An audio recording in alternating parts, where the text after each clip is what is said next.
So a very fine good afternoon everyone. Today we are going to discuss about support vector machine, which is also SVM. So I hope you have watched from lecture 1 to 22 if you want to have a better understanding of machine learning basics, and it will be helpful in your interviews and also in your semester examinations. Okay, so you should watch them. Coming to the SVM part, SVM is a supervised learning algorithm, okay, used for both classification and the regression. The main idea behind SVM is to find the best boundary that separates different classes. This boundary is called hyperplane. Okay, so you can see here the boundary which separates the two classes is called hyperplane. What makes SVM powerful is that it tries to maximize the margin, the distance between the boundary and the closest point. This helps the model generalize better to new data. Okay, so I hope you have understood what SVM actually does. Okay. Moving on, we had what is hyperplane and margin. So let's understand the core idea behind SVM. SVM tries to find a boundary, okay, as I showed you earlier. It tries to find a boundary that separates different classes. This boundary is called hyperplane. Now, among all the possible boundaries, SVM chooses the one that has the maximum distance from the nearest data point. This distance is called margin. A larger margin means the model is more confident and can generalize better to new data. So the goal of SVM is to find the best boundary with maximum margin. Next, we have the concept of support vectors. So support vectors are the data points that are closest to the hyperplane.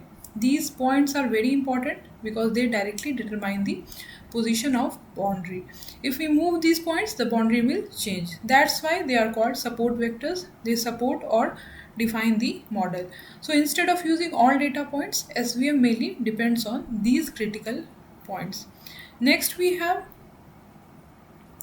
kernel trick. Okay, so until now, we assume that the data can be separated using a straight line. But what if the data is not linearly separable?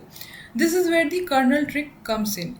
SVM transforms the data into a higher dimensional space where it becomes easier to separate using a straight line. In simple terms, it converts a complex problem into simpler one. This allows SVM to handle nonlinear data effectively. Okay. Now we'll discuss about the advantages and disadvantages of SVM. So SVM has several advantages. It works very well when the data has many features.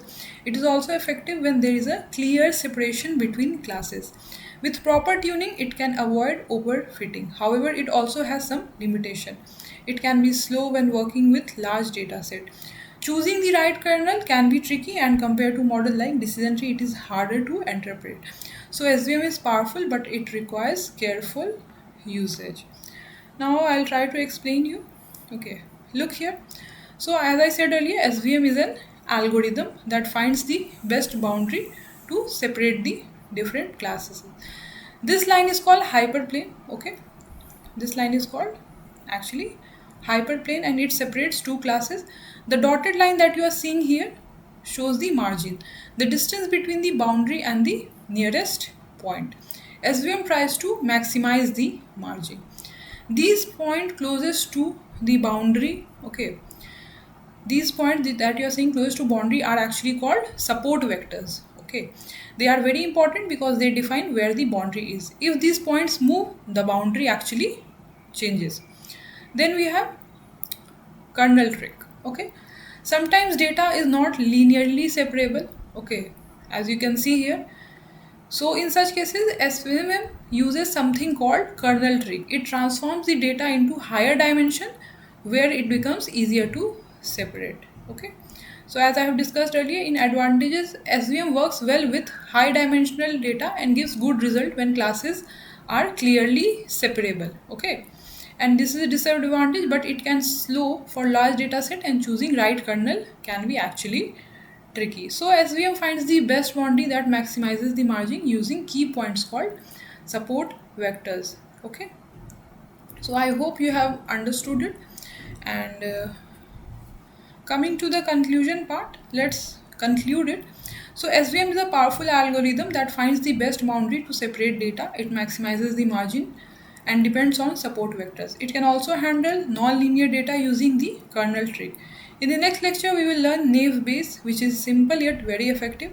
So let's continue your machine learning journey. I'm really grateful to all of you for coming till this part of the video. If you like the video, then surely give your point of view. It will be really helpful for all of us.